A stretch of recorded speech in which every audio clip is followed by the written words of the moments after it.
Salut tout le monde, c'est Raph. On fait cette interview pour Universe Music. Parle-nous de toi en quelques mots. Moi, c'est Raph, j'ai 18 ans, je suis originaire de Bordeaux. Ça fait 3 ans, je dirais, que je fais de la musique à peu près. 3 ans que j'écris un peu de mon côté, tout ça, un peu tout seul. Et puis 2 ans que j'ai commencé un peu à enregistrer chez moi, vite fait, machin.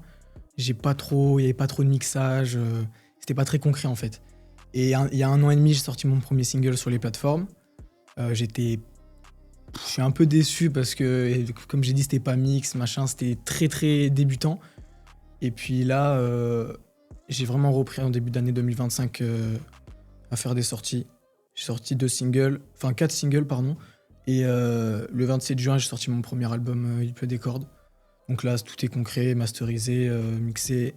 On a même un clip sur un son, donc je suis super content. Le clip totalement tout seul, avec ma famille. On a des caméras, tout ça, et puis on a tout fait tout seul. Et franchement, je suis content du rendu parce que du coup, j'ai pas dépensé d'argent. Donc franchement, c'est super. À quoi ressemble une journée type de création pour toi? Alors une journée type, quand je fais un son, moi, souvent, je cherche une prod un peu tous les jours. Je cherche des prods un peu tous les jours. Et quand j'en ai une qui me plaît vraiment, je commence à écrire dessus. Donc ça peut prendre... soit je vais très vite, j'écris en 1 heure. Soit j'écris un peu en 1 heure aussi et je finis le lendemain parce que j'ai plus d'inspi ou quoi.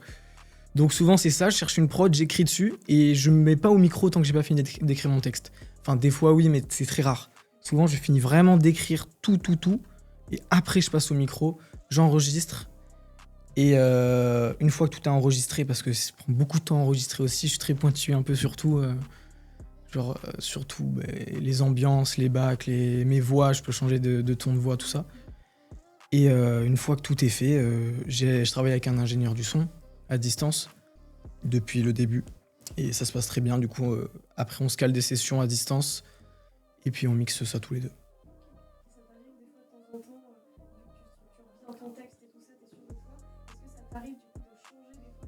Ouais, ça m'arrive des fois, je suis au micro et je suis là, ça passe pas.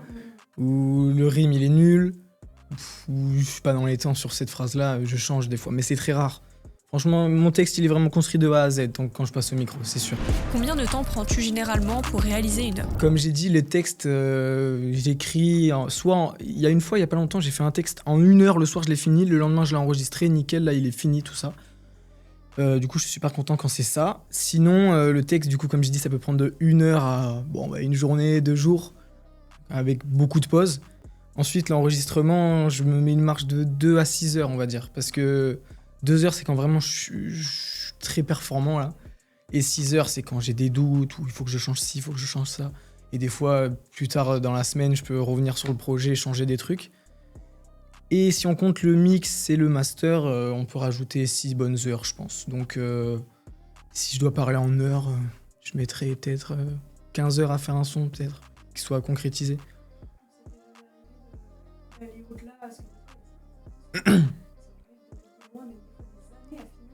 Ouais, alors les EP, moi l'album que Il pleut des cordes, du coup, là, l'album, lui j'ai mis beaucoup plus de temps. Forcément, j'ai mis 6 mois parce que je faisais des pauses.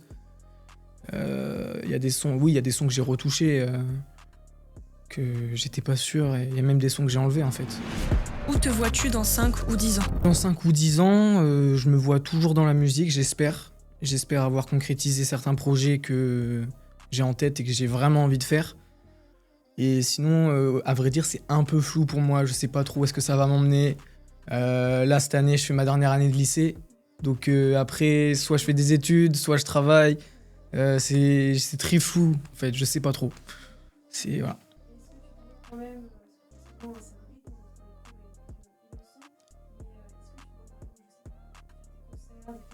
Moi, j'aimerais beaucoup. Moi, mon but, vraiment, c'est de faire de la musique à fond et pouvoir m'épanouir dedans et vraiment que ça devienne ma vie, juste, en fait. Moi, c'est ça, mon but. As-tu un rêve artistique que tu n'as pas encore réalisé? On est plusieurs. Moi, j'ai des trucs dans la tête. En fait, moi, ça va très vite dans ma tête. Par exemple, cette nuit, je prenais le train à 8 heures. Je me levais à 6 heures. Il était 1 h 30 du matin, j'arrivais pas à dormir. J'ai une idée qui m'est tombée dans la tête. Je me suis levé, je suis sorti dehors et j'ai fait direct. Donc, c'est des trucs, ça va très vite dans ma tête. Donc, des fois, là, peut-être j'ai un projet dans ma tête. Dans 2 semaines, je l'aurai plus. Dans 2 semaines, pour moi, ce sera Je veux plus le faire, ce projet. Mais des projets sur lesquels ça fait très longtemps que je veux vraiment faire, c'est un projet 100% storytelling avec une histoire de A à Z. Et à côté de ce projet, je veux faire un court-métrage. Un court-métrage voilà, en parallèle. Et avec un livre, parce que j'aime beaucoup l'écriture. Alors, je suis pas quelqu'un qui lit beaucoup, mais je kifferais faire vraiment un livre ou je sais pas. Où on m'avait proposé un truc, c'était de faire un livre avec tous mes textes dedans, comme les cahiers de Doué. Voilà, c'est un truc comme ça. Je mets plein de tous mes textes, et puis voilà. Donc moi, mon projet, c'est de faire ça. Et évidemment, après, faire des scènes, si je peux, plus tard. Y a-t-il une collaboration de rêve que tu aimerais réaliser un jour ? Moi, les collaborations, je rêve pas de grands artistes comme américains ou des trucs comme ça.